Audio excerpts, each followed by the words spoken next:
저금리로 통화량 늘어난다. 제로금리 시대, 시중돈, 맨날 시중 부동자금. 다시 한번 이야기하지만 저는 부동자금이 부동산처럼 움직이지 않아서 부동자금이 아니라 갈 곳을 잃은 돈이라고 저번에도 얘기했음에도 불구하고 끝까지 듣지도 않고 중간에 태클 거는 사람들 있는데 부동자금 늘어나고 있다. 넣을 데가 없다. 주식이나 부동산이 안 들어가고 현금 확보하고 있을 때다. 라고 사람들이 느끼고 있다. 그러니까 시중 부동자금이 늘어난다. 그 얘기 했었죠. 그 시중 부동자금은 기업을 중심으로 늘어나고 있다. 늘어나는 유동성, 증시로 몰린다. 넘치는 유동성의 증시, 저금리 유동성 부동산으로, 부동산 주식에만 돈 몰리고 실물경제는 돈맥 경화하면서 부동산 주식의 유동성 장세로 인해서 돈이 몰린다 라는 이야기를 했는데, 돈 푼다, 미국에서 혹은 뭐 우리나라에서 RP나 재난지원금 푼다, 이걸 가지고 유동성 장세로 해서 경제, 뭐 실물 혹은 부동산, 증시가 살아날 것이다, 이런 식으로 그렇게 이야기를 많이 하는데 미 연준에서 유동성이 줄어들고 있는데 이 부분에 대해서 보도하는 언론이 거의 없더라. 특수 케이스 아니면 예를 들어 아베노믹스 했던 일본이나 하이퍼 인플레이션이 생길 정도로 미국이랑 적대하면서 돈 풀었던 베네수엘라, 이런 데를 제외하고는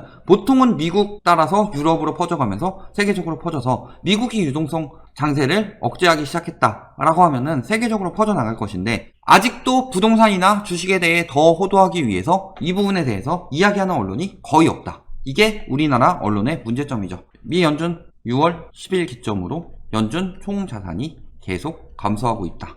미국의 미친듯이 했던 유동성 살포가 끝나가고 있다. 유동성이라고 돈을 푸는 것은 경제 위기를 치료해주는 치료제가 아니라 경제 위기를 조금 더 버틸 수 있게 만들어주는 진통제일 뿐이라는 거죠.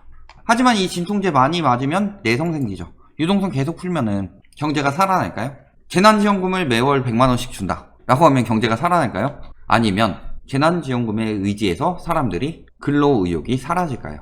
진짜 죽지 않을 만큼만 푸는 거죠.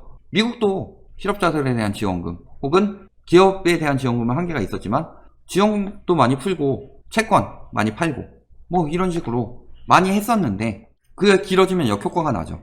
진통제도 많이 맞으면 내성 생기듯이 유동성 장세도 똑같은 금액 계속 풀면은 거기서 멈춘다. 살아나지 않고 거기서 다시 침체가 이어지는 거니까 더 많은 돈을 풀고 더 많은 돈을 풀고, 그런 식으로 가장 큰 실패를 맛봤던 데가 베네수엘라죠. 기축통화도 아니면서. 하지만 미국은 기축통화임에도 불구하고 한계가 있죠. 그런 식으로 경제 살려봤자 뭐잖아. 오히려 중국한테 밀릴 상황이 되는 거죠. 그러니까 경제를 살려야지 유동성으로는 쓰러져 가는 것을 막고 망가지는 경제를 일시적으로 버틸 수 있게 만들어주는 거지, 유동성 장세는 한계가 있다. 통화량 증가, 유동성 증가, 뭐 이번에 질병으로 인해서 엄청나게 증가된 것처럼 이야기하고 있지만 사실상 이 정도 추세였다. 미 연준 같은 경우도 2018년에서 2019년 정도 유동성을 오히려 줄이려고 하고 있었다. 미중 무역전쟁 터졌죠, 작년에. 올해 질병 사태 터지면서 작년 하반기 어느 정도 지나면서부터 다시 유동성 풀기 시작해서 늘어난 거다. 전체적인 추세로 보면은 똑같죠. 국내 유동성도 이런 식으로 증가하고 있었죠.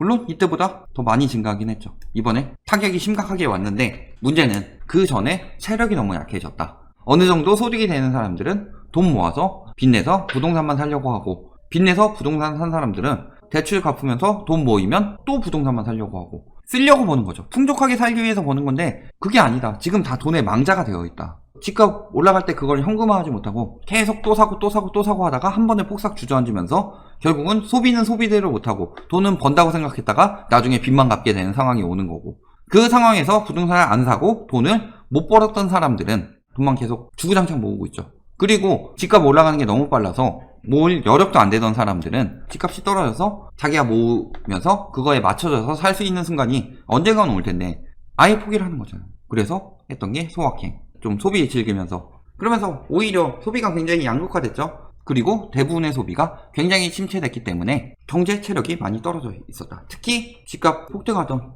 2015년부터 체력이 굉장히 뚝 떨어졌다. 뭐 욜로 뭐 이런 것들이 있었죠. 그런 형식이었는데 지금 미국에서 유동성 축소가 일어나고 있다. 4주째. 그러면 우리나라에도 그런 보도가 나오면서 미국 유동성 감소하니까 유동성 감소에 대비해라, 이런 말들이 나와야 되는데 안 나오고 있죠. 그 얘기하면은 집값 떨어지고 주식 떨어질 수 있으니까. 대다수의 국민 편이 아니라 소수의 기득권 편인 언론들이 많기 때문이죠. 미국 연준 달러 공급 방법, 통화 스와핑, 이거 그 다음에 이거 특수 목적 기구라고 하는데 사실상적으로 뭐 수조 달러 할 때 그렇게 규모가 크진 않죠. 국채 매입하는 거, 매입 속도 유지하겠다. 레포, RP, 환매, 조건부, 채권, 그 다음에 MBS 이런 형식으로 살포를 하더라. 우리나라 언론에서 워낙 안 들어주니까 미국 언론 찾아서 들어가서 봤다. 통화 스와프 규모가 6월 10일 이후로 계속 감소하고 있죠.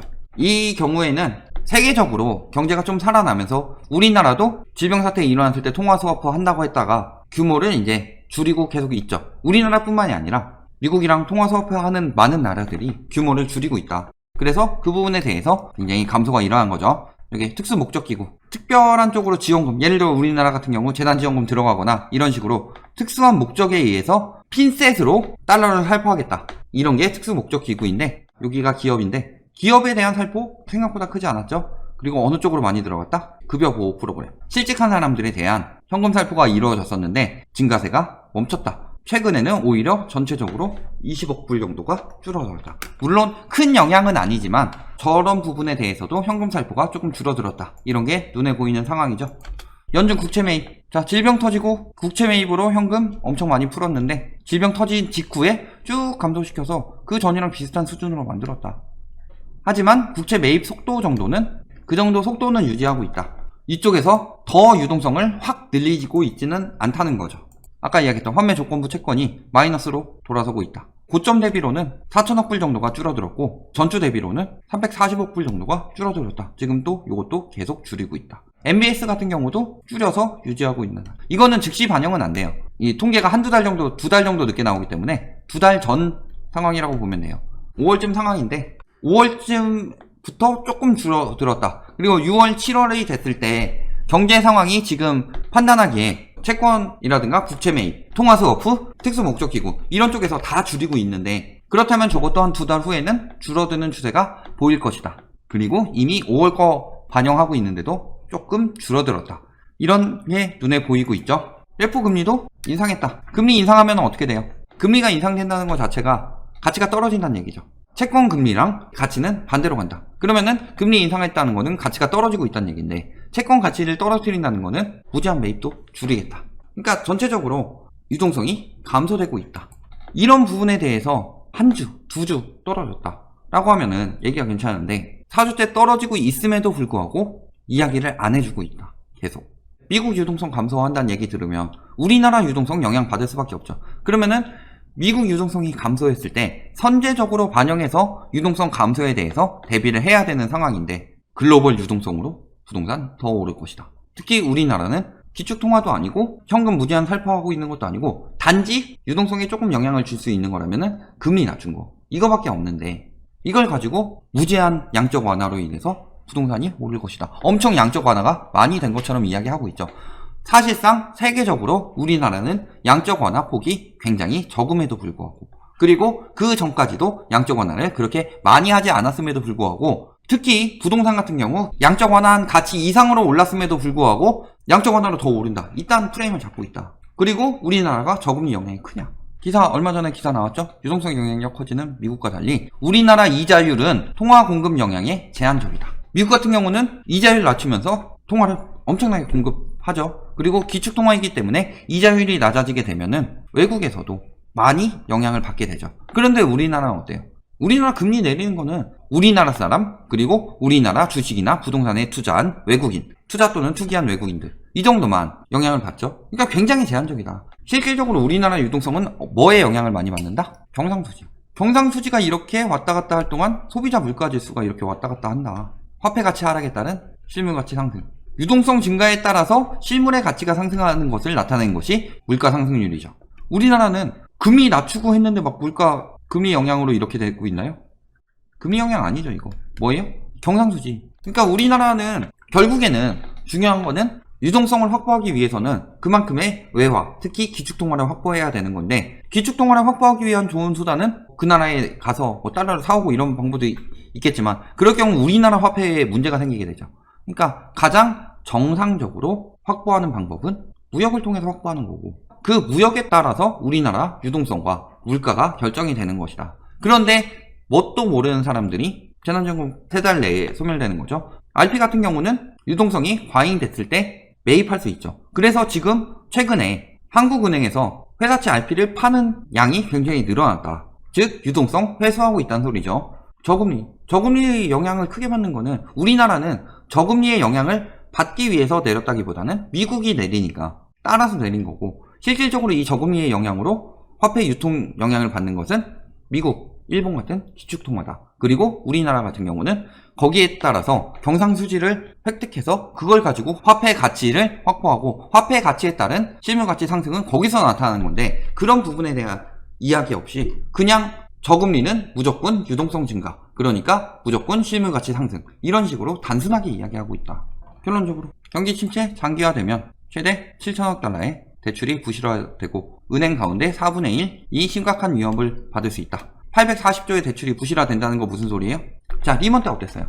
대출을 회수를 못했죠. 레버리지 자체는 뻥튀기 시켜놓은 상황인데 그거 회수 안 되고 집으로 회수했다가 그 집이 너무 많이 풀려버리니까 가격 떨어지면서 대출 부실화되면서 유동성이 많이 사라졌었죠. 지금이 그 상황이다. 장기화되면 될수록 더 심각해진다. 은행 가운데 4분의 1이 심각한 위협을 받을 수 있다. 이거는 미국 얘기인데 우리나라라고 예외가 될 수 있을까요? 가계대출을 억제하고, 왜냐면 가계대출의 대부분은 우리나라는 70%가 부동산 자산으로 이루어져 있기 때문에 부동산으로 대출이 들어간다. 그런데 그 부동산이 부실화되면은 무너지는 거죠. 근데 부동산이 생산성이 있나요?